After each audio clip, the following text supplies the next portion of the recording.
तुम्हारी देशभक्ति ये है कि तुम युवाओं को जो अपनी जिंदगी जोखिम में डालते हैं, खतरे में डालते हैं, देश के प्रधानमंत्री क्या आपकी ये देशभक्ति है कि ये आपकी भारत मां से मोहब्बत है कि आप इन नौजवानों को जो अपनी जान देने के लिए तैयार रहते हैं, आप उनसे मजाक कर रहे हैं। देश के प्रधानमंत्री को ये अग्निपथ की अग्निवीर की पॉलिसी को वापस लेना पड़ेगा। भारत का युवा खामोश नहीं बैठेगा। प्रधानमंत्री याद रख लो बात।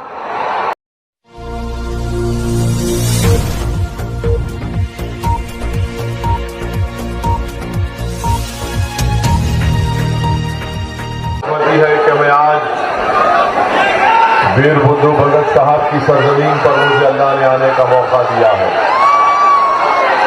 और आप जानते हैं कि इस अजीम शख्स ने जमींदार और अंग्रेजों के खिलाफ जिद्दोजहद की, उनको उनका हक दिलाया और उसी लड़ाई में वो शहादत भी पा गए। मैं आपको बताना चाहता हूं कि इस विधानसभा में अगर आप मजलिस के ताईद उम्मीदवार हमारे भाई को आप कामयाब करेंगे, जियो कुमार दहन साहब को, जिनका इंतखाबी निशान ऑटो रिक्शा है, तो मैं आपसे वादा करता हूं कि यहां पर इस विधानसभा में महिलाओं के लिए यूनिवर्सिटी और स्किल एजुकेशन सेंटर हमारे भाई जनाब जियो कुमार दहन साहब कायम करेंगे। मोबाइल हॉस्पिटल हफ्तेवारी हर ब्लॉक में काम करेगा और हर परिवार को गवर्नमेंट स्कीम का 100% हिस्सा उसको दिलाया जाएगा। सरकारी की प्रोसेसिंग यूनिट इंशाल्लाह यहां पर लगाई जाएगी। स्टूडेंट्स का 100% स्कॉलरशिप का इंतजाम किया जाएगा और खास तौर से पुलिस और पैरामिलिट्री के नौकरी के लिए यहां पर इंशाअल्लाह ताला जियो कुमार दहन साहब एक ट्रेनिंग सेंटर कायम करेंगे और जो टीचर की वैकेंसी है उसको पूर्ण किया जाएगा और जो विलेज तक हर स्कीम है विजय कुमार दहन साहब इस पर अमल करने की पूरी कोशिश करेंगे। मैं आपका शुक्रगुजार हूं कि आप लोग इतनी बारिश में भी भीग कर यहां पर खड़े हैं। मैं आपकी मोहब्बत को सलाम करता हूं, आपका शुक्रिया अदा करता हूं। मुझे यकीन है कि ये आपकी मोहब्बत इंशाअल्लाह ताला यकीनन जियो कुमार दहन साहब को यहां का विधायक बनाने में कामयाब करेगी। मेरी आपसे गुजारिश ये है मेरे अजीज दोस्तों और बुजुर्गों कि आप देख रहे हैं कि झारखंड में यहां पर क्या हुआ रांची में, और आप जानते हैं कि मुदस्सिर का और हमारे भाई का, दोनों बेटों का झारखंड मुक्ति मोर्चा की सरकार और नरेंद्र मोदी की सरकार दोनों ने मिलकर मुदस्सिर और फजल को कत्ल कर दिया। अगर देश के प्रधानमंत्री पहले एक्शन ले लेते तो मुदस्सिर की जान नहीं जाती थी, मगर देश के प्रधानमंत्री को नुपुर शर्मा को बचाना था और नुपुर शर्मा को बचाते बचाते मुदस्सिर और साहिल की जान चली गई। अगर देश के प्रधानमंत्री नुपुर शर्मा को नहीं बचाते और झारखंड मुक्ति मोर्चा के यहां के मुख्यमंत्री थोड़ी ईमानदारी से काम करते तो मुदस्सिर और साहिल की मौत नहीं होती है। मैं आज यहां पर खड़े होकर मुदस्सिर और साहिल के परिवार से इजहार हमदर्दी भी करता हूं और भाजपा और हेमंत सोरेन की सरकार से मुतालबा करता हूं कि वो इन परिवार से माफी मांगे और इन तमाम पुलिस के अहदेदार हो या जिस किसी ने भी मुदस्सिर और साहिल को गोली मारी उनको फौरन गिरफ्तार करने की जरूरत है। और मैं ये भी बताना चाहूंगा कि जिन्होंने इन बच्चों की जान ली, याद रखो हम वो हैं जिसको शायर ने कहा था कि नजर अल्लाह पर रखता है मुसलमान गयूर, मौत क्या शय है फक्त आलम माना का सफर, इन शहीदों की दीज अहले कलीसा से ना मांग, कद्र कीमत में है खून जिसका हरम से बढ़कर। मेरे अजीज दोस्तों और बुजुर्गों, देश के प्रधानमंत्री को समझना चाहिए कि जो नुपुर शर्मा ने अनाप शनाप बकाए, हर किसी का दिल इससे दुख हुआ है, तकलीफ हुई है और हम हर चीज बर्दाश्त कर सकते हैं, मगर रसूल अल्लाह सल्लल्लाहु अलैहि वसल्लम के खिलाफ अनाप शनाप अगर कोई बकेगा तो जाहिर है हम तमाम को तकलीफ होती है। हमारे लिए हमारे रसूल सल्लल्लाहु अलैहि वसल्लम एक इंसान के दिल की तरह है। आप हमारे जिस्म पर, हमारे उंगलियों पर, हमारे पैर पर, हमारे सर पर वार करिए, मगर आप हमारे दिल की तरफ आंख उठाकर भी नहीं देख सकते।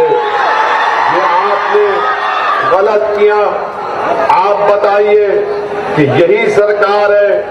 अगर आज असदुद्दीन ओवैसी देश के प्रधानमंत्री के खिलाफ अनाप शनाप अगर बोल देंगे तो मुझे रांची एयरपोर्ट से जाने नहीं दिया जाएगा। अगर मैं भाजपा और योगी या फिर आरएसएस के लोगों के खिलाफ कुछ अनाप शनाप कह दूं तो मुझे रोक दिया जाएगा। आखिर क्यों भाजपा नुपुर शर्मा को बचा रही है? आखिर क्या बात है नुपुर शर्मा में जो देश के प्रधानमंत्री उसका तहफ्फुज़ कर रहे हैं? हम भाजपा से इस बात का मुतालबा करते हैं कि नुपुर शर्मा को सिर्फ सस्पेंड करना सजा नहीं है, उसको गिरफ्तार करना और जेल को भिजाना तभी इंसाफ होगा।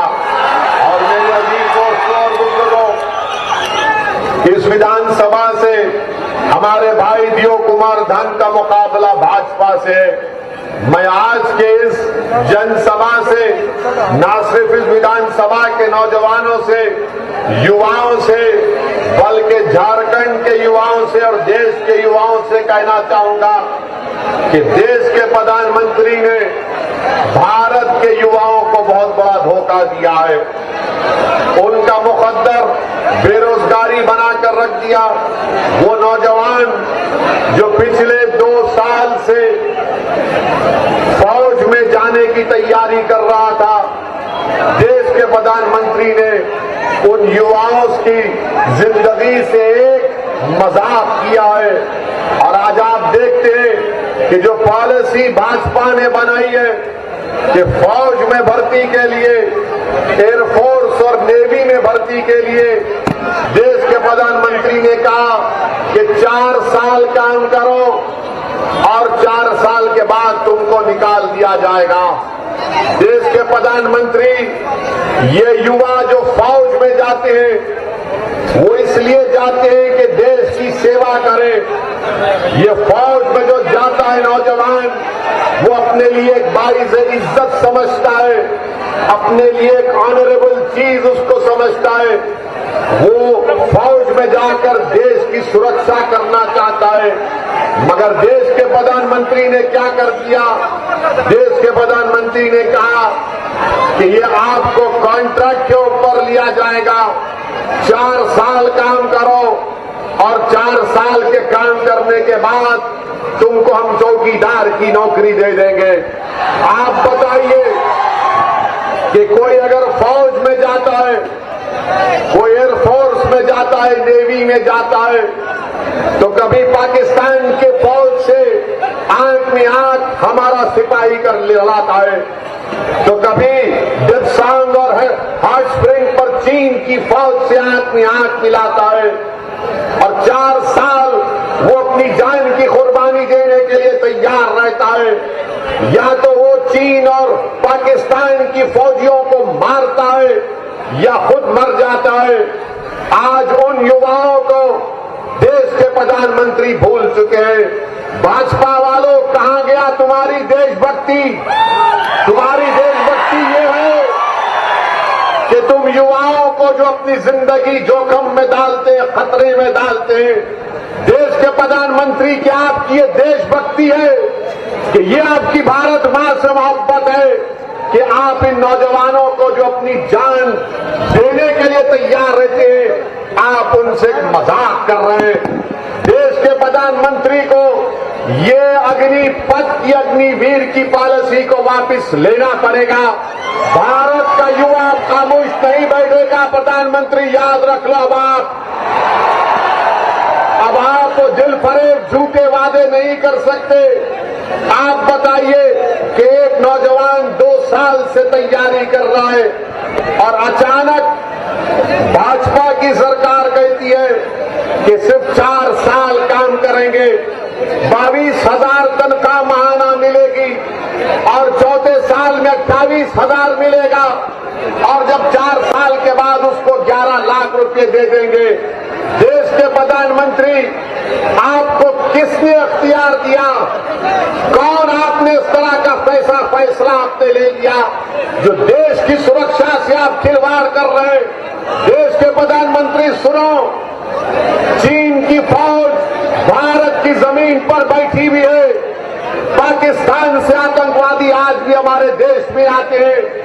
1 लाख वैकेंसी है, 1 लाख फौजियों की जरूरत है भारत को, और देश के प्रधानमंत्री कह रहे हैं कि 45,000 को हम नौकरी देंगे, 4 साल के बाद उनको निकाल देंगे, 25% को दोबारा फौज में लिया जाएगा। उस फौजी को न डियरनेस अलाउंस मिलेगा, न ग्रेजुएटी मिलेगा, न मेडिकल इंश्योरेंस मिलेगा। देश के प्रधानमंत्री, आप इन युवाओं को जो चीन और पाकिस्तान की फौज से आंख में आंख मिला रहे, क्या आप इस तरह से इनका बर्ताव करेंगे? क्या इनकी कुर्बानी को आप रायगा जाने देंगे? मैं भारत के युवाओं से अपील कर रहा हूं कि तुमको असदुद्दीन अवैसी से मोहब्बत नहीं होगी, मगर मुझे देश से मोहब्बत है, मुझे देश की सुरक्षा से मोहब्बत है।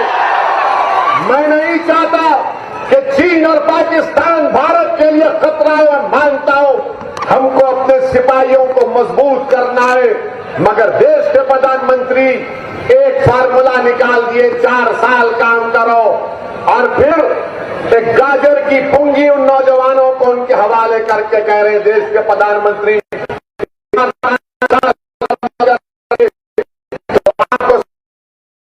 फोर्स में, सीआरपीएफ में, बीएसएफ में, सीआईएसएफ में, आईटीबीपी में दिया जाएगा। झूठ बोल रहे हैं देश के प्रधानमंत्री, झूठ कह रहे हैं। 2020 में सिर्फ 10,000 सेंट्रल पैरामिलिट्री फोर्स में नौकरियां दी गई। अगर 10% होगा तो 1,000 को नौकरी मिलेगी।